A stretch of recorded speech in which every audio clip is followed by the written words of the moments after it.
queen is back.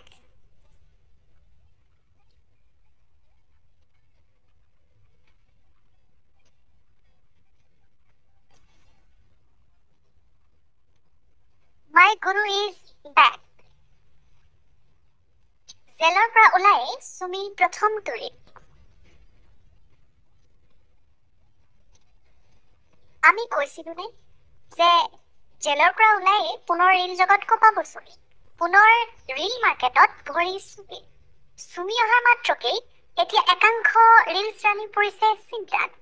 কিয়নো সুমি নাইকিয়া হওঁতেই বহু যুৱতীয়ে লৈছিল সুমিৰ স্থান সুন্দৰ সুন্দৰ ৰিল উপহাৰ দিছিল একাংশ যুৱতীয়ে বাঢ়িছিল ফলোৱাৰ্ছ বাঢ়িছিল ভিউজ কিন্তু কোনোবাই কোৱাৰ দৰে আমিও ক'বলৈ বাধ্য যে কুইন ইজ বেক পুনৰ নতুন ৰিলছেৰে মানুহৰ মন জয় কৰিছে সুমি পুনৰ মাৰ্কেটত খোজ পেলোৱাৰ মাত্ৰকেই আন আন যুৱতীসকলৰ কমি যাব নেকি অনুৰাগী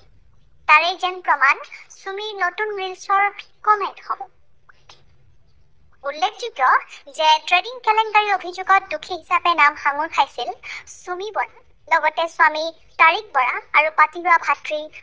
বিশাল ফুকনৰ তাৰপিছতেই 8 মাহ পৰ্যন্ত জেলৰ কোঠালিত নিশা কটাইছিল সুমিয়ে 8 মাহৰ অন্তত মুকলি আকাশৰ তলত আহি পুনৰ ছ'চিয়েল মিডিয়াত আলোড়ন সৃষ্টি সুমি বৰাৰ